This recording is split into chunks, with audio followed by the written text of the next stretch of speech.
भारत भुटान सीमायाव थानाय एबा जुग जुगनिफ्रायनो रायजो जानाय भारत भुटाननि नोगोरारिफोरनि गेजेराव अनलायनायखौ दिनैबो नुनो मोनो। बेनिनो मोनसे बिदिन्थिखौ नुनो मोन्दों बाक्सा जिल्लानि दारागाव। भुटान हादरनि राजानि सिङाव गावखौ बाउसोमग्रा एबा गावनि हादरनि थाखाय गावखौनो बाउसोमग्रा दिसुब हानजानि मावथिफोरा दिनै गावसोरनि भुटान हादरनि सिमना ओनसोलखौ नायदिंफैयो। लोगोसेयैनो भुटान हादरजों नांजाबनाय बाक्सा जिल्लानि सिङाव थानाय दारागाव लावखार ओंखाम जाग्रा थिलियाव दान्दिसे बेरायफैयो। बेखौ लानानै दारागाव दिरिं क'पारेटिभ ससाइटिया भुटान हादरनि दिसुब हानजानि मावथिफोरखौ गोदान बोसोरनि बरायनायजों लोगोसे मान बावनायखौ नुनो मोन्दों। लोगोसेयैनो सीमा ओनसोलाव रायजो जानाय मोन्नैबो हादरनि सुबुंफोरा अरायबो मोजां सोमोन्दो लाखिलांबाय थानो हागोनखौ मिजिंथिदों। मोनसे गोजोनथाव रादाब होनना बुंनांगोन जितुके जोंनि जि दारागाव पिकनिक स्पट बेयो भुटान बर्डारजों नांजाबनाय। दा बेनिखायनो भुटाननि जि पुलिस डिपार्टमेन्टनिफ्राय जि दावबायथिंनो फैनाय बिथांमोननि जि सीमा बर्डारखौ सार्भे खालामनो फैनाय बिथांमोना जोंजों दिनै दारागाव पिकनिक स्पटजों लोगोसे जोंनि फरेस्ट डिपार्टमेन्टनि दैदेनगिरिफोरजों ज' जालायनानै मोनसे सीमानि जि थांलाय फैलाय हान्थिनायनि जि लामा बेखौ नायथिंनायाव जोंजों ज'यैनो बिथांमोना मदद खालामलायदो। आरो बेयाव जों दिनै भुटाननि जिखिनि स्पेसियेल टिम फैनाय बिथांमोनजों जोङो मोनसे भबिष्यतहालागि जाहाथे सीमायाव जेबो जेंना सोमजिया, जेबो दावराव दावसि जाया, जेबो दाङाबाजि जाया, बिनि फारसेथिं जों नोजोर बोनानै जों बिथांमोननि भुटान सरकारनिफ्राय फैनाय जि माने दावबायारि बा जि बिथांमोननि स्पेसियेल टिम सार्भे खालामनाय बिथांमोनजों जों मोजां माने सावरायलायनाय जादों। दा बेयाव जों ज'यैनो सावरायलायनानै जों मोनसे जोंनि थासारिखौ जे जोंनि फैबाय थानाय दिनफोराव फैबाय थानाय समफोराव जों जाहाथे भुटाननि जि लामा हान्थिनाय बा जोंनि इन्डियानि मानसिफोरा भुटानाव थांनाय बेफोरखौ जाहाथे खुनु हा खायजा जायालाबासिनो जेबो दाङाबाजि जायालाबासिनो जों सोलिबाय थानो हायो बेनि बागै जों सावरायलायदों। बिथांमोना दिनै जोंनि बे दारागाव पिकनिक स्पटआव फैनानै बिथांमोना गावसिनि सीमायाव जाहाथे बारलांनानै जोंनि इन्डियानि मानसिफोरा बायदिसिना हानि बिगिनि खालामा, बायदिसिना माने जाथाय सोमजिहोआ बेखौ बिथांमोना जोंनिसिम खावलायदों। आरो जोंबो बिथांमोननो बाथ्रा होदों जे जोंनिफ्रायबो जोंनि इन्डियानि मानसिफोरा सुबुंफोरा पिकनिक जानो फैनायफोरा बिथांमोननि भुटानाव बारलांनानै जाहाथे जेबो खालामनो हाया बा खालामा होननानै जों बिथांमोननोबो बाथ्रा होदों आरो। Happy new year, welcome. दिनै जोंनिफ्राय जों आगोलनो भुटान आरो इन्डियानि जोंनि रायजोफोरमोन थांलाय फैलाय जोंहा दंखायोमोन।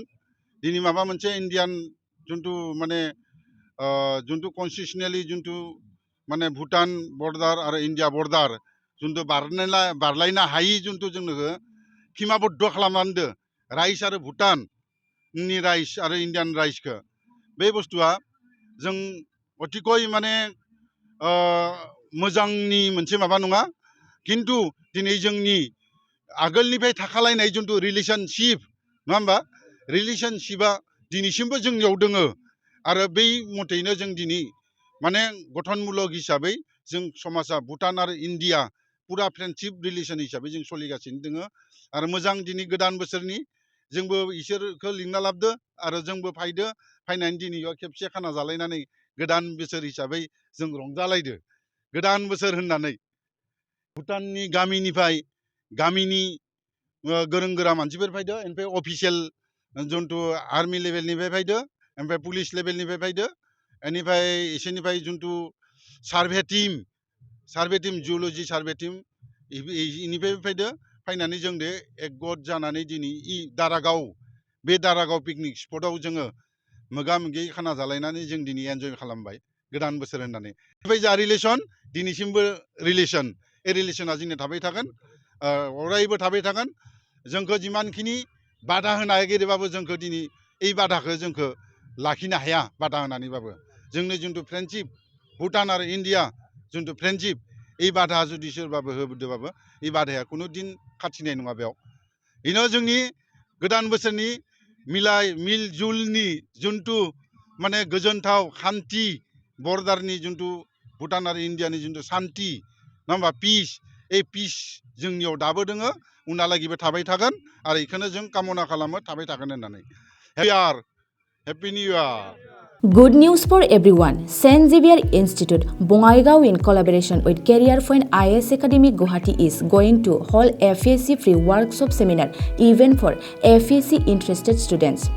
The said event is going to be on 8th of this month. Every FESC aspirant and interested student can join the event at 11 AM and the joining registration is still going on their official website www.careerpointas.com, or you can directly contact them at 9387271386 8822807553 for registration. The address of the event is St. Xavier Institute, Sapaguri Road, 2nd floor above SBI North, Bongaigaon, Assam. We know that the Assam Public Service Commission is going to organize a combined competitive examination 2022 for candidates, and there will be 793 vacancies in various posts across various departments of the Assam government administration. So for that examination, candidates can have such kind of encouragement and inspiration through this beautiful event. It's very mentionable that the St. Xavier Institute, Bongaigaon provides an excellent coaching to crack every competitive exam, and teaching faculties of this institute are all from Delhi, Patna and Guwahati, who were so intelligent and highly educated. So why are you still waiting for? Go and register yourself.